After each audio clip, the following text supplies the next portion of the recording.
정치 맞수다 시작하겠습니다. 오늘은 한민수 더불어민주당 의원, 정성국 국민의힘 의원과 함께하겠습니다. 어서 오세요. 안녕하세요. 안녕하세요. 검찰의 대장동 사건 항소 포기 파장이 계속되고 있습니다. 정부가 대장동 사건 항소 포기 결정에 반발해 집단 행동에 나선 검사장 전원을 평검사로 인사 조치하는 방안을 검토 중입니다. 오늘 정성호 법무부 장관 출근길 기자들 질문이 나왔는데요. 이렇게 답했습니다. 듣고 시작하겠습니다. 장관님 혹시 지금 검사장 분들 징계구 조치 검토하고 계신 게 있으실까요? 지금 특별히 드릴 말씀은 없고요. 네. 지금 대통령께서도 해외 순방 준비 중인데 에이펙의 성과도 한미 관세 협상으로 잘 마무리됐고 가장 중요한 게 경제 활력 회복하는 거 아니겠습니까? 저희도 같은 입장이고요. 지금 가장 중요한 거는 빨리 국민들을 위해서 우리 법무나 검찰이 안정되는 게 가장 중요한데 어떤 것이 좋은 방법인지 고민을 많이 하고 있습니다. 사실상 강등이라 내부 반발 우려도 있는데 이 부분은 특별히 그런 움직임은 저는 없는 걸로 알고 있고요. 지금 정성호 장관 답변을 보면 법무부나 검찰이 안정되는 게 중요하다, 방법을 고민 중이다 이렇게 얘기를 하고 또 평검사로 강등되는 데 대한 내부 반발 우려가 없냐 이 질문에는 특별한 움직임이 없는 걸로 알고 있다 이렇게 답을 했습니다. 어떻게 들으면 원론적이고 어떻게 들으면 좀 해석의 여지가 있는 것 같은데 민주당 안에서는 집단 행동을 한 검사장들에 대해서 징계를 해야 된다 이런 요구가 많이 나오고 있었잖아요. 좀 공감대가 있습니까? 저는 어떻습니까? 이게 민주당뿐만 아니고요. 전 절대 다수의 국민들이 우리 대한민국의 현재 검찰이 뭐지? 검사들이란 존재들은 뭘까? 저는 근본적인 질문을 던지고 있다고 봅니다. 본질을 좀 볼 필요가 있어요. 촉발의 계기는 대장동 항소 포기라고 하는 건데 지금까지 검찰이 항소를 포기한 사건이 이번 사건이 유일합니까? 윤석열 전 대통령 구속 취소했을 때 뭐 했습니까? 즉시 항소를 해야 되는데 포기했을 때 검사장들 모여서 이런 입장문 냈어요? 전혀 없었죠. 김건희 여사 수사받을 때도 검사들이 휴대폰 제출합니다. 그런 수사했을 때도 반발했습니까? 없었죠. 장동혁 국민의힘 대표를 비롯한 국민의힘 출신들, 유력자들 1심에서 무죄 등 났을 때 항소 안 했습니다. 뭐 했습니까? 선택적인 지금 분노감을 표시하고 있는데 저는 그래서 본질은 이거라고 봅니다. 우리 대한민국의 검사들, 특히 정치 DNA가 짙게 깔려있는 정치 검사들은 고비 때마다 저항을 해왔습니다. 오로지 그 기준은 국민을 위한 아니면 정말 대다수의 국민을 위한 이런 게 아니었어요. 저도 쭉 기자하면서도 지켜봤는데 그분들 특히 이번에 친윤 검사들이 주도를 하고 있던데 그분들의 딱 목표는 하나입니다. 검찰주의자들의 기득권 지키기, 밥그릇 지키기입니다. 한번 돌이켜 보십시오. 노무현 대통령 시절에 뭐가 있었습니까? 그때도 검사와의 대화도 있었고 강근실 법무장 갈 때 참 거칠게 저항했지요. 그 뒤에 중수부 폐지한 데도 또 뭐라고 했습니까? 검찰총장 쫓아냈습니다. 당시에. 제가 기억합니다. 그리고 또 그 이후에 뭐 했습니까? 문재인 정부 검찰 개혁에도 강하게 저항했죠.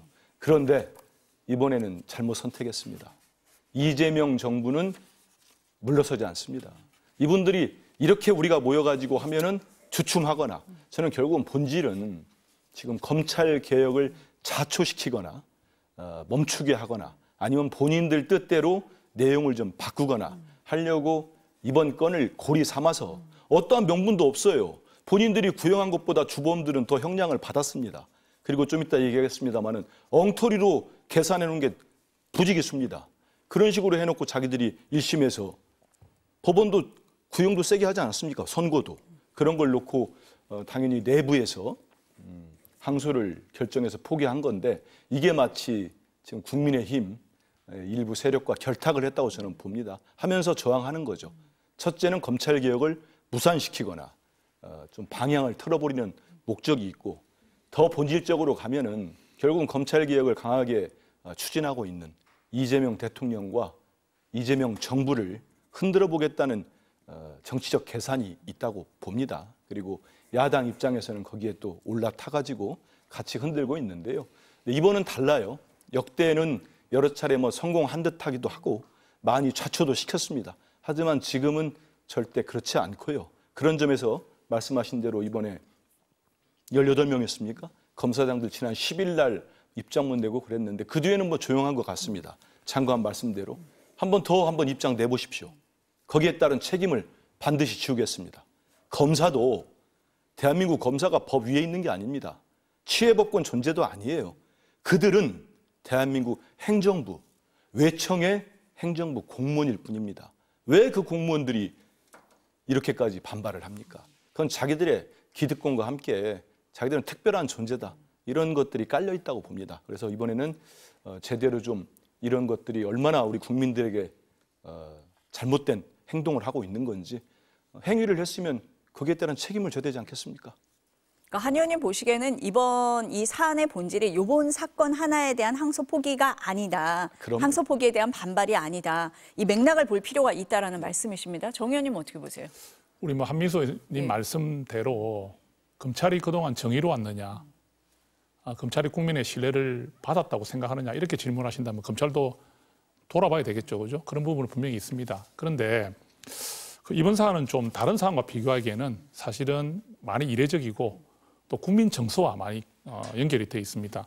그 말씀하신 대로 아까 그 예를 드셨는데 우리 그 국민의힘 의원들 중에서 뭐 90만 원 정도 받은 분들, 뭐 1심 받고 이제 항소 안 하고 이런 부분들은 주로 공직선거법 위반에 관련된 개인적인 부분들이었다고 봐야 되는 거기 때문에 지금 대장동과 같은 이런 메가톤급 이런 상황과는 좀 다르다고 저는 생각을 합니다. 그리고 지금 대장동 사건은 사실 대선판을 흔들었던 일이잖아요. 2022년 대선판을 흔들었던 일이고 어떻게 보면 이재명 대통령께서 그때 대선에서 패배한 이유 중에 하나로 꼽히기도 합니다. 그렇기 때문에 이 대장동의 재판 결과는 또 국민의 정서와도 많이 연결되어 있습니다.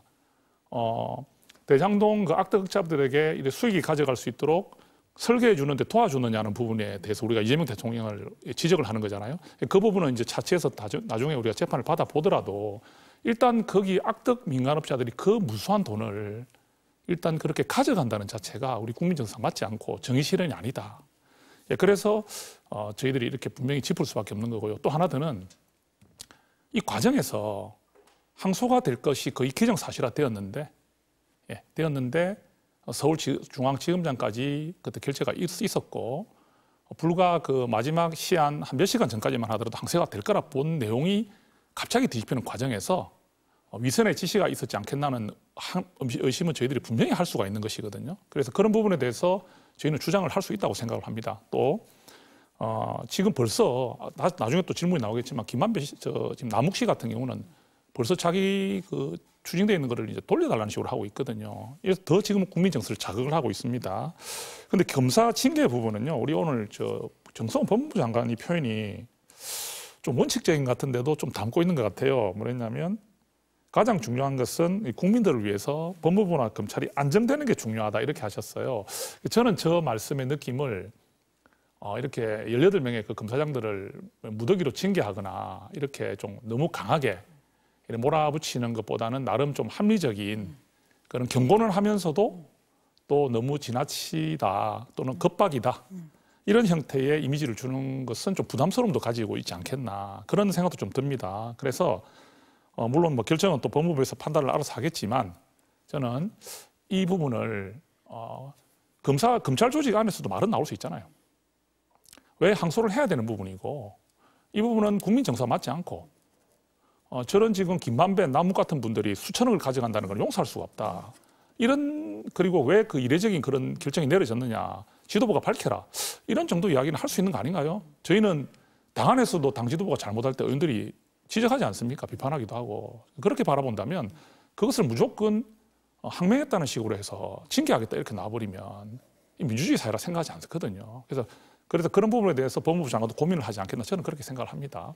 정 의원님은 지금 이 검사장들의 집단 반발이 집단 항명이라고 규정을 할 수가 있느냐, 징계 사유가 되느냐라고도 저는 보시는 되지 않는다고 겁니까? 보는 거죠. 네. 이런 정도를 가지고 징계한다면은 앞으로 그 조직 안에서 무슨 이야기를 하겠습니까? 우리가 조직이라는 것은 지금 당도 마찬가지잖아요.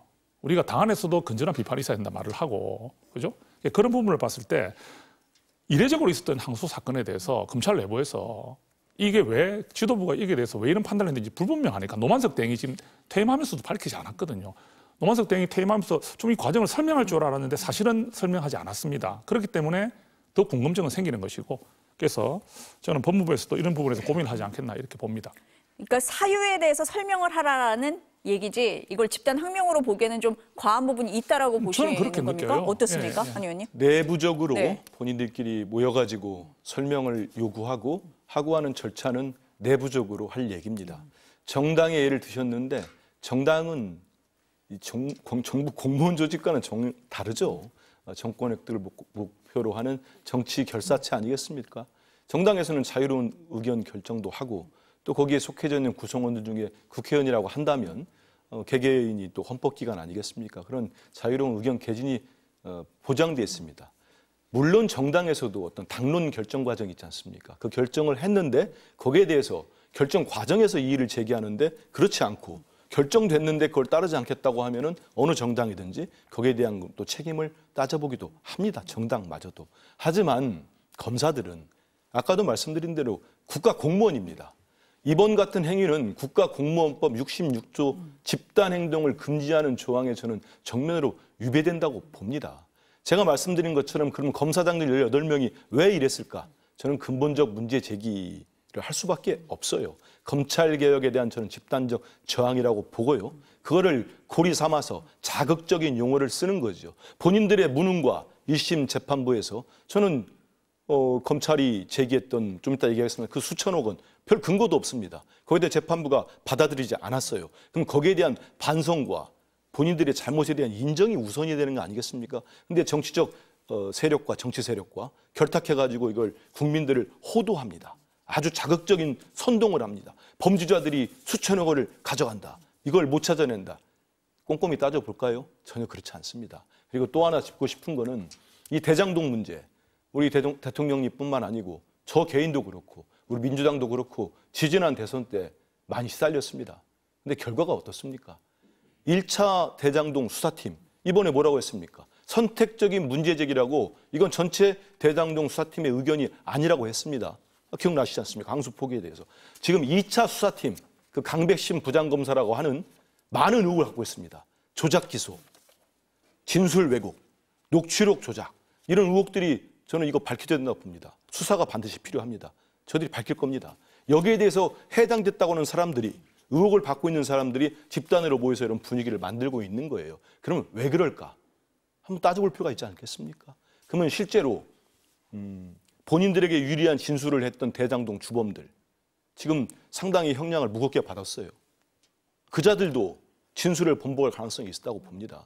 저는 여러 가지 의혹들이 있는데 이걸 정치적 사안으로 끌고 오면서 또 이 정치 DNA를 갖고 있는 정치 검찰들이 이 정말 진실을 왜곡하고 있다. 그래서 우리 국민들께서도 그렇고 정말 본질을 볼 필요가 있습니다.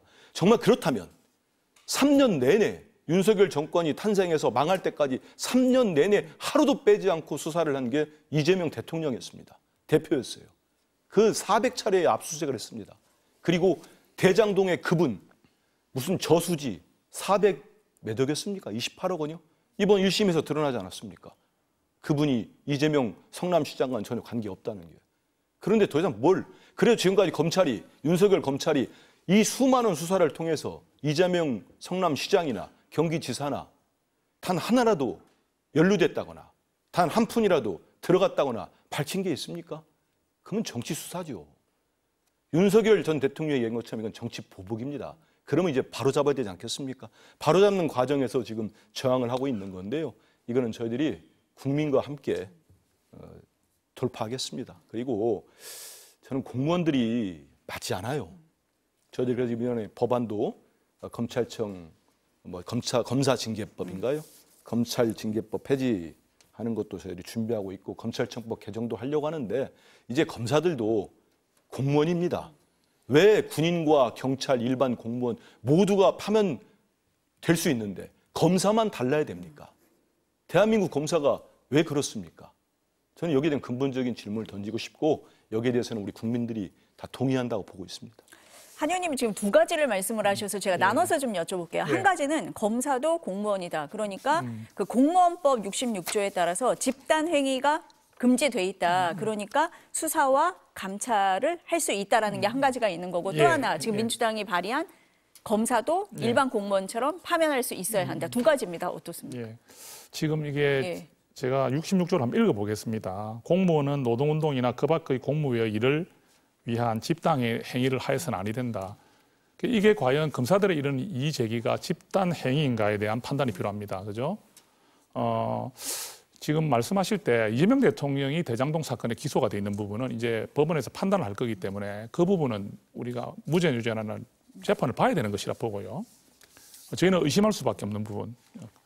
그런데 이재명 대통령을 떠나서 지금 우리 검찰이 이 악덕업자들이 가져가는 수천억의 이 돈에 대해서 항소를 제기해서 끝까지 다퉈가지고 환수할 수 있는 길을 열어야 되는 건 맞는 거 아닌가요?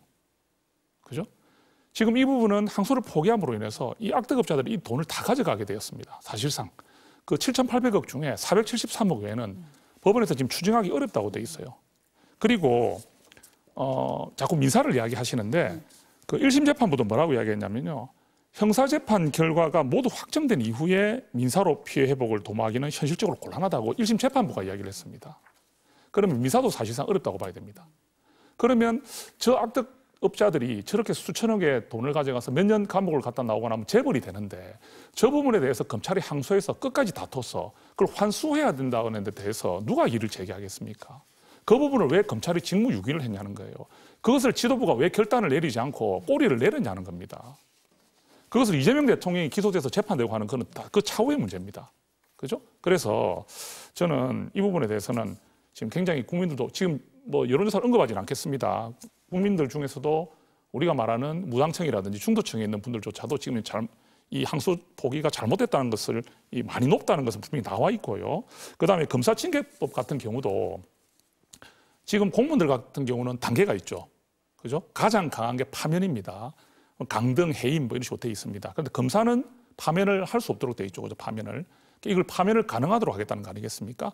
이런 부분들이 결국 뭐냐면 지금 이제 이 대장동 사건에 대해서부터 시작해서 앞으로 계속 이런 부분들이 나올 때 검찰 길들이기라고 봐야 되겠죠.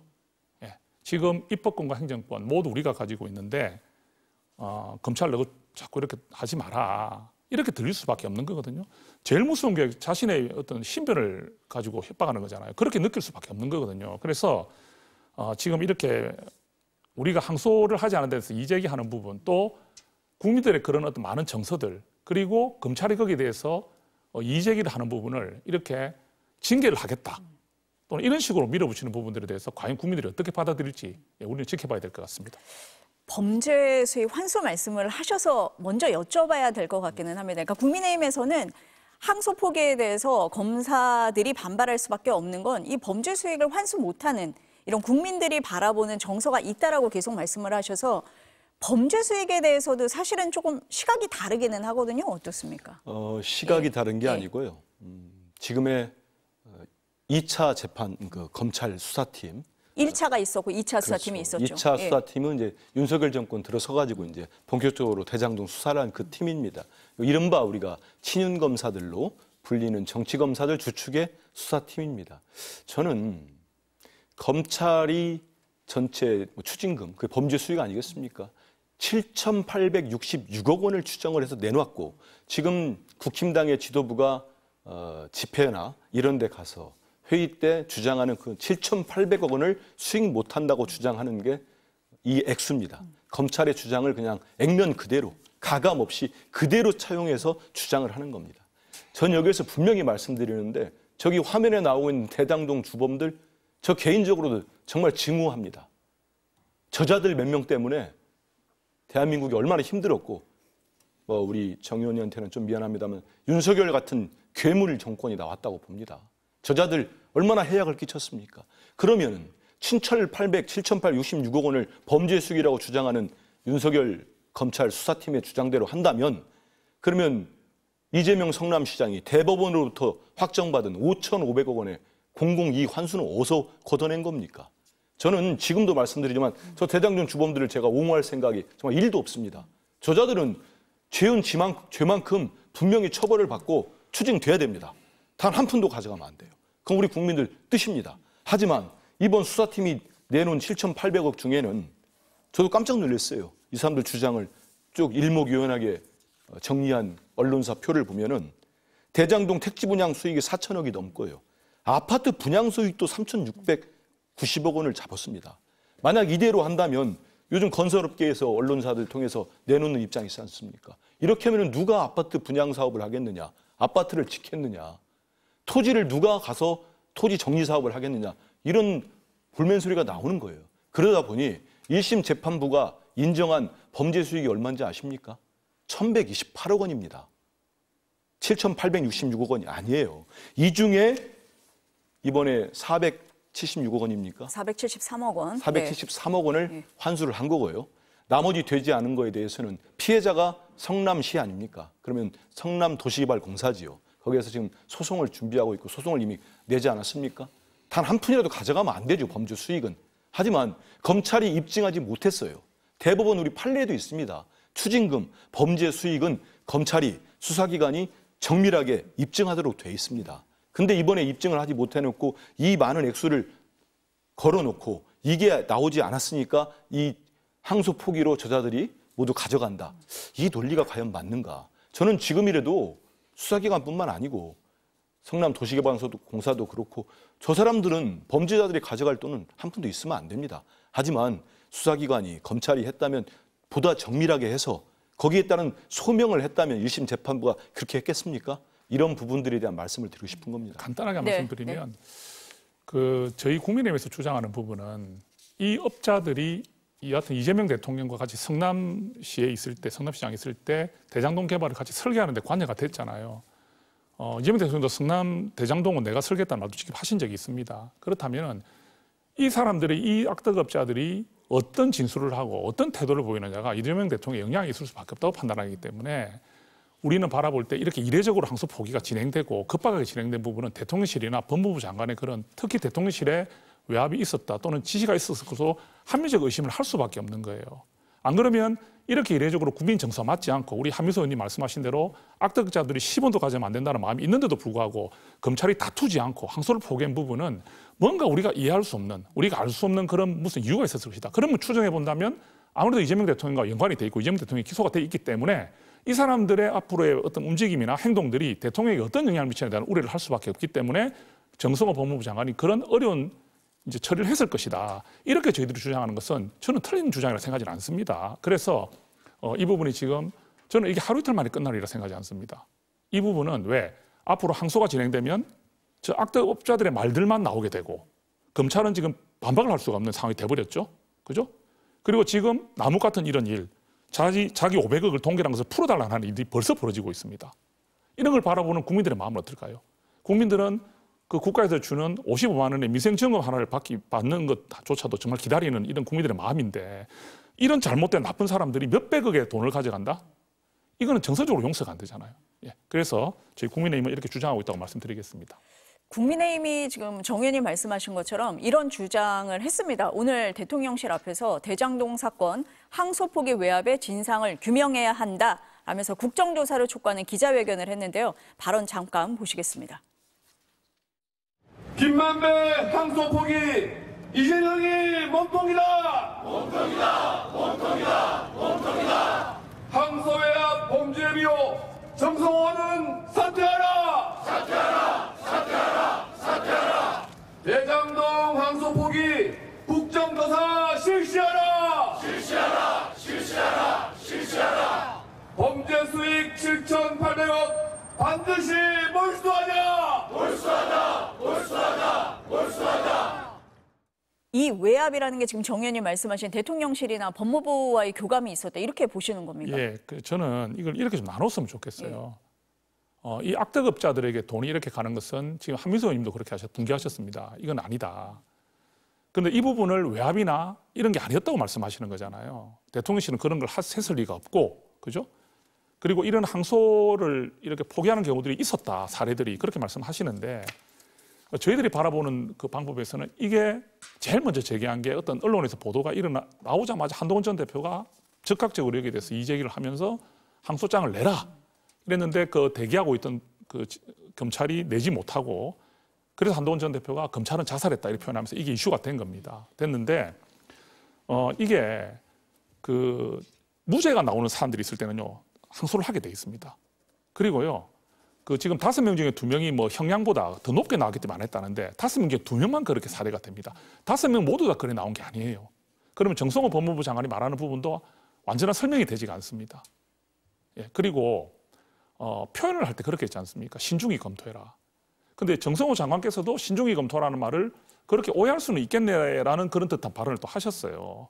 뭐냐면 법무부 장관이 말하는 상관이 말하는 신중히 검토해란 말은 누가 보더라도 어떻습니까? 이거는 반대의 의미를 담고 있다고 보는 거잖아요. 그죠? 그래서 저희 국민의힘이 지금 저렇게 주장하고 우리가 집회하려고 하는 부분들이 우리 야당으로서는 야당이 할 수밖에 없는 일이고요. 야당이 저렇게 해야 됩니다.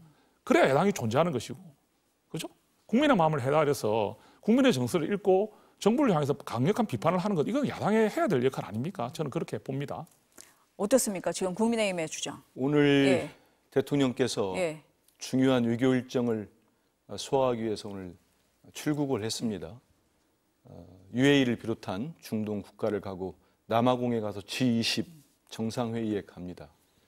우리 국민들 모두가 알다시피 이번에 한미 관세 협상도 타결시키고 APEC에서 어떠한 성과를 거뒀는지 실용외교, 국익 중심의 실용외교의 성과가 어떤지 다 알고 있습니다.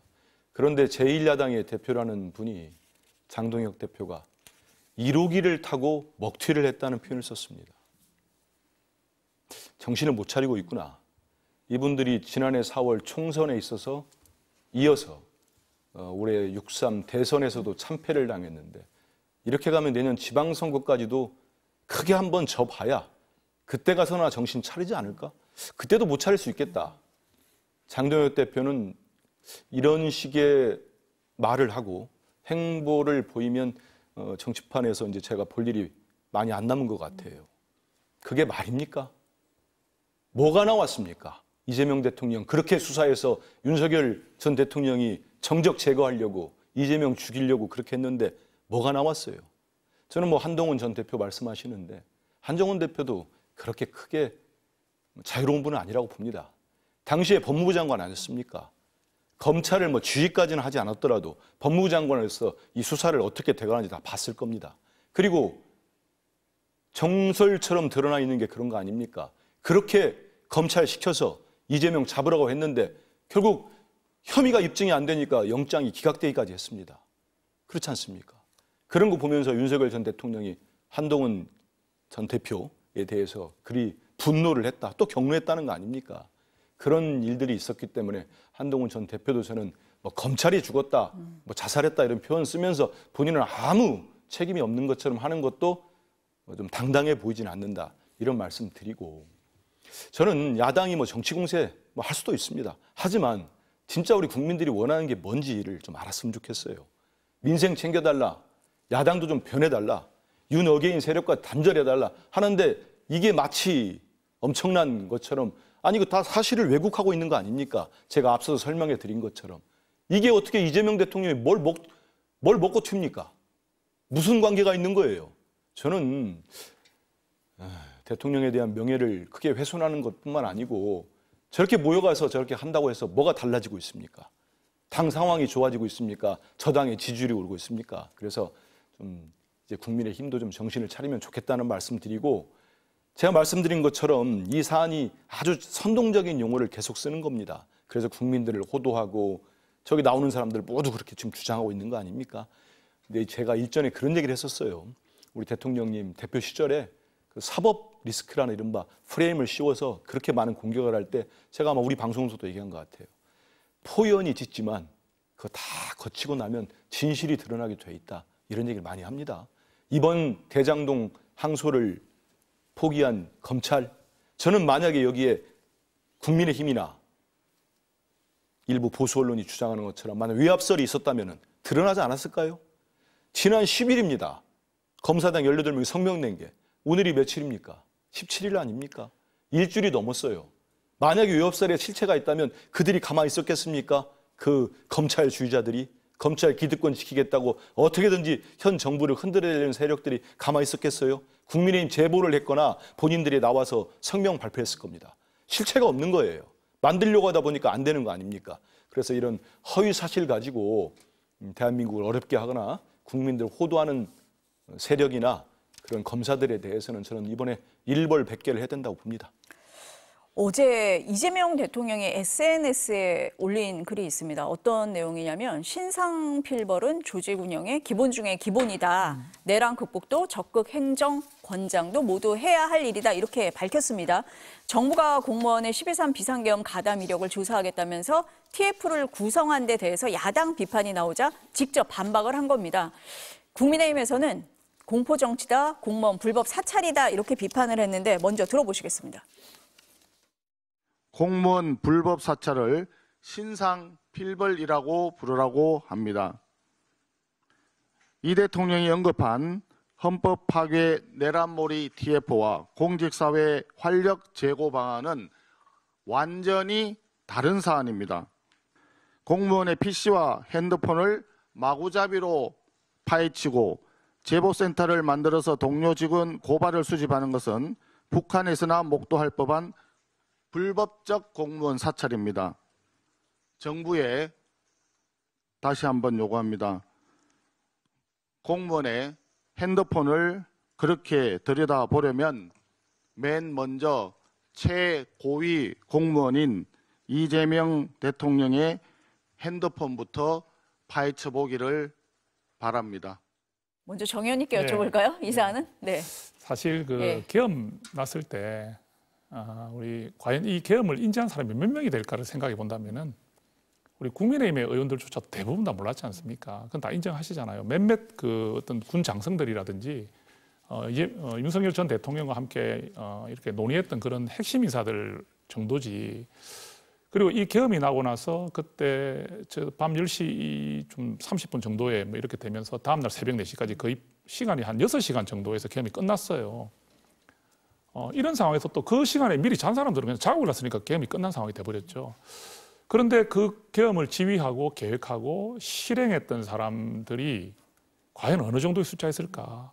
그리고 그 지시를 받고 했다 하더라도 얼만큼 거기에 대한 인지를 하고 따랐을까? 우왕좌왕하지 않았을까? 특히 그런 핵심 멤버들 외에는 이걸 인지를 거의 못했다 보면 됩니다. 그런데 지금 말하는 49개 중앙행정기관, 그죠? 여기 75만 명의 공무원이 대상입니다. 그러면서 이런 분들이 내란에 대해서 행위에 제보센터가 운영되면서 제보를 받고 서로 뭐 신고를 하고 이런 일들이 벌어지고 그다음에 뭐 통신기기나 이런 걸 자발적으로 내라 하지만 검사를 하고 이런 부분들이 얼마나 큰 타격을 줄까요? 우리 공무원사회에서 과연 이렇게 된다면 일이 돌아가겠습니까?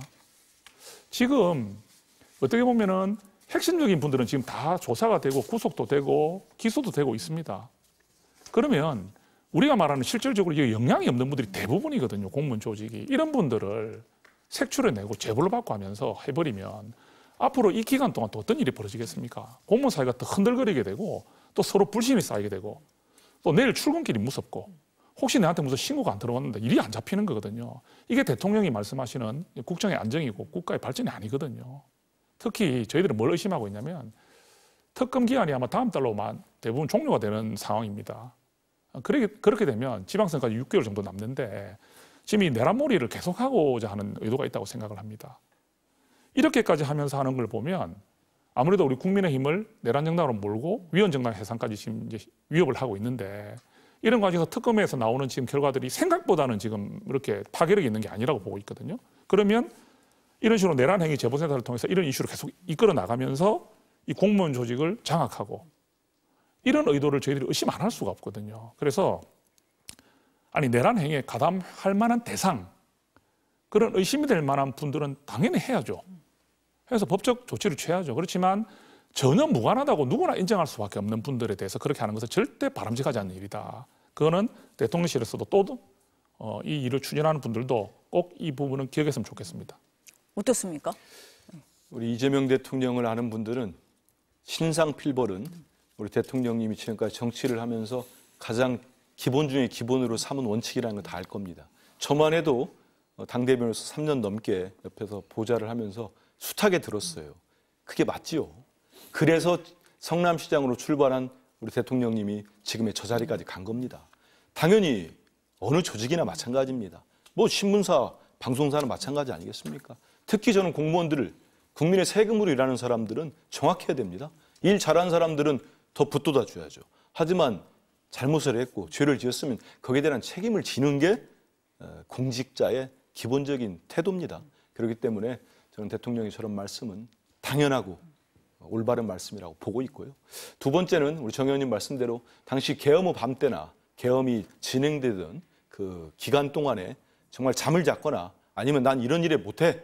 그 법무부에 있는 분도 계시지 않습니까? 그 법무부 장관이 소집한 회의인가요? 거기에 가지 않고 난 이런 데 있을 수 없다. 그렇게 했으면 됩니다. 그런 공무원들이 뭐가 지금 뒤가 구리겠습니까? 그런 정상적인 공무원들은 그냥 아무 걱정 안 해도 됩니다. 문제가 있는 공무원들, 거기에 대한 거는 저는 분명히 책임 소재를 따져야 됩니다. 그 이유는 저는 개인적으로 우리 대한민국의 역사가, 현대사가 여러 가지 굴곡이 있었습니다만 저는 그 출발이 우리가 일제로부터 독립됐을 때 우리 반민특위 좌절된 게 크다고 봅니다. 프랑스는 그 불과 몇 년 사이에 벌어졌던 BC 정권 어떻게 단죄한지 아십니까? 12만 명을 색출합니다. 총리를 비롯해가지고 총사령을 시킵니다. 3만 8천 명을 단죄합니다. 징역형을 살리고. 만약에 우리 역사가 그렇게 올바르게 섰다면 국가를 배신하고 국민을 배신하는 계엄에 동조하는 윤석열 같은 계엄을 일으킨 윤석열과 그 일당들이 나왔겠습니까? 그래서 역사는 바로 서야 된다는 말이 분명한 겁니다. 전 이번에 공직사회 뭐 불안해할 필요 없습니다. 죄에 안 지은 사람이 왜 불안합니까? 정말 잘못된 윤석열 정권의 뭐 표현이 그렇습니다만 부역하지 않은 공무원들은 그냥 발 뻗고 잘 자면 됩니다. 지금도 자기 일 열심히 하면 됩니다. 제가 요즘 공직사회에 듣는 얘기가 있어요. 진짜 몸은 피곤하답니다. 하지만 마음이 너무 편하답니다. 전임 정권 때는 몸이 편했대요. 근데 하도 일을 안 하니까 이상한 지시만 오니까 마음이 힘들었답니다. 근데 지금은 일을 많이 하니까 힘들지만 성과가 내고 효능감이 있으니까 일할 만 난다고 합니다. 그게 공직사회 얘기예요. 전 이것 또한 국민의힘이 지금 번지수를 잘못 짚은 겁니다. 공직사회 흔들어 보려고 하는 건데 그렇게 되지 않습니다. 그래서 저는 이런 거 가지고 정치적 논쟁으로 가는 것 자체가 이 또한 이번 기회에 우리가 내란의 뿌리를 뽑아야 되는 거 아니겠습니까? 그래야 대한민국이 앞으로 절대 그런 일 없습니다. 민주공화정을 뿌리채 흔들어 버리겠다는 그런 내란, 계엄 다시 일어나지 않기 위해서라도 공직사회에 대한 이런 분명한 진위 여부를 따지고 책임을 묻는 것은 필요하다고 봅니다. 의혹이 없는 공무원까지 뭐 전수조사하고 흔들려는 거 아니다. 뭐 그렇게 안 하리라고 기대합니다. 이해를 하겠습니다. 한강버스 얘기 좀 해볼게요. 지난 토요일에 한강버스가 또 사고가 있었습니다. 한 달 동안 뭐 운행도 못하고 있다가 지난 1일에 다시 재개가 됐는데 다시 사고가 난 겁니다. 그래서 김민석 총리가 안전대책을 점검하라고 특별 지시를 합니다. 그랬더니 오세훈 서울시장이 승객 여러분께 불안과 불편을 끼쳐 송구하다. 그렇지만 안전 문제를 정치 공세의 도구로 삼는 행태는 바람직하지 않다. 이렇게 했습니다. 어떻습니까? 내년 지선의 포인트는요. 결국은 제일 큰 자리가 서울시장이고요. 그다음이 부산시장입니다. 이 지방선거 전초전입니까? 그러면? 뭐 다 그래 생각하죠. 네. 근데 오세훈 시장을 왜 이렇게 세워주는지 모르겠어요. 오히려? 오세훈 시장이 하는 곳마다 같이 김민석 총리께서 같이 가시면서 그 오세훈 시장을 자꾸 비춰주시잖아요. 그게 과연 도움이 되는지를 한번 묻고 싶고요. 사실은 오세훈 시장의 장점은 안정성입니다. 안정성이고요. 또 굉장히 어찌 보면은 좀 젠틀한 그런 이미지를 갖고 있기 때문에 비호감이 별로 많지가 않아요. 그리고 서울시정을 또 나름 안정되게 이끌었고 또 경험이 굉장히 풍부한 분이기 때문에 서울 시민들이 왜 오세훈 시장에게 저런 점수를 주고 있는지를 생각해 볼 필요가 있습니다. 뭐 종묘에 가서 뭐 그렇게 확인하고 이렇게 하는 그런 액션으로 오세훈 시장의 이미지를 이렇게 꺾을 수가 없거든요. 그러다 보니까 오세훈 시장이 이렇게 이제 치적으로 삼았던 나름의 좀 성과로 삼았던 이 한강버스가 이렇게 사고가 나고 이러니까 비판을 할 수 있습니다. 말씀하신 대로 안전 대책을 제대로 마련해야 되고 이런 부분들 지적할 수 있습니다. 그런데 이 부분이 요즘 오세훈 시장의 행위 하나하나, 액션 하나하나에 너무 국무총리께서 국정에 전념하셔야 될 국무총리께서 너무 거기에 신경 많이 쓰시고 거기 매달리시는 모습, 호재로 삼는 듯한 모습이 보이기 때문에 김민석 총리께서 그런 본인의 능력으로 이렇게 다음에 그런 대전이 벌어지더라도 하셔야 되는 부분이다. 그래서 오세훈 시장께서 안전 문제를 정치 공세로 이렇게 이용하지 말아달라는 말씀을 하신 것 같고요. 그래서 저는 아마 이게 한동안 오세훈 시장에 대한 이런 민주당의 또 여러 다른 의원들도 공격을 많이 하더라고요. 공격하면 좋은 것 같지만 사실은 그 공격을 받으면서 그 공격이 허무맹랑하고 별로 와닿지 않는 공격이면 오히려 오세훈 시장을 더 살려주고 더 점수를 주는 것이라는 부분도 저는 지적하고 싶습니다. 벌써 지방선거가 시작이 된 건가요? 어떻습니까? 저는 예. 제가 서울 강북을 예. 지역구원입니다마는 오세훈 시장에 대해서 관심이 1도 없어요. 왜냐하면 1도 없는데 저분이 너무 문제를 많이 일으킵니다. 아니 일 시정이라도 잘하고 있으면 누가 뭐라고 하겠습니까? 이번에 한강버스 사고가 몇 번째인지 정 의원님 아세요? 16번째 사고가. 사고가 좀 자주 났죠. 16번째래요. 이게 버스 띄운 지가 한강버스 띄운 지 얼마인데 16번째입니까? 얼마 예산이 들어간지도 아시지 않습니까? 1,000억 대가 넘게 들어갔습니다. 그런데 대중교통입니다. 한강버스는 유람선이라도 물론 안전이 제일 중요합니다만은 대중교통으로 쓰겠다는 거예요, 본인이. 그러면 안전이 최우선입니다. 안전을 정치 공세하는 게 아니고 안전을 못 지키면은 그 직에서 지금이라도 물러나는 게 맞아요. 저는 오세훈 시장을 오랫동안 기자할 때부터 봐왔는데 오 시장님이 이 영상 우리 방송 보면 좀 뭐 섭섭해할지 몰라도 너무 무능해요. 유능하게 일하는 모습을 제가 보질 못했어요. 그런데 지금 욕심 부리는 거 아닙니까? 종묘 문제도 그렇고 그게 되는 얘기입니까? 한강버스도 저렇게 문제가 생기면 기본적으로 좀 따져보세요. 치적이라고 내세울 게 아니고 토지거래 허가돼가지고 서울을 또 어떻게 만들어놨습니까? 대한민국 부동산 시장을. 뭐 하나 잘하는 게 없어요. 잘하면은 김민석 총리가 이런 얘기를 하겠습니까? 한민수가 이런 얘기 하겠습니까? 잘하는 게 1도 없으니 지적을 어떻게 안 합니까? 저 중요한 자리에 있는 분이. 그래서 오세훈 시장이 일 잘하면 제가 이런 얘기 할 필요도 없다. 근데 제가 이 한강버스 이번에 큰일 날 뻔했습니다. 80명 넘는 분이 거의 큰일 날 뻔했어요. 정말 구조됐는데 거기에 대해서 무조건 잘못했다고 해야지 이걸 또 무슨 정치 공세라는 프레임으로 바꾸려고 하는 거는 오세훈 시장이 이제 뭐 저기 저렇게 하면 안 될 것 같아요. 안 될 것 같고. 우리 뭐 좀 네. 뭐 편한 이야기로 네. 가진 사람이 더 가지려 한다는 말이 있듯이 대통령도 되고 뭐 국회도 다 장악하고 네. 이러셨는데 이 서울시장마저 이렇게 뺏으려고 이렇게 막 집단으로 공격하고 이런 모습들이 오세훈 시장이 물론 이 안전 대책에 대해서는 분명히 그죠 우리가 잘 해야죠. 그건 지적하실 수 있습니다. 그렇지만 오세훈 시장의 그런 정치 모습이나 서울시정을 이끌어왔던 그런 시민들로부터 받는 그런 인정은 저는 아직까지 여전히 인정받고 있다 그렇게 생각합니다. 지금 두 분이 이제 지방선거 얘기를 좀 하셔가지고 장동혁 대표가 어제 한 유튜브에서 극단적 우파 성향 정당들과 내년 지방선거에서 연대할 수 있냐라는 질문이 나오니까 이렇게 답했습니다. 들어보시겠습니다. 고영주 대표가 계시는 자유민주당이나 조원진 대표가 있는 우리 공화당이나 또는 뭐 구주화 변호사가 있는 자유통일당이나 또는 황교안 대표가 있는 자유와 혁신당이나 이런 당과 내년 지방선거를 앞두고 연대를 할 수 있나? 그러면 할 수 있다면 어떻게 가능한가?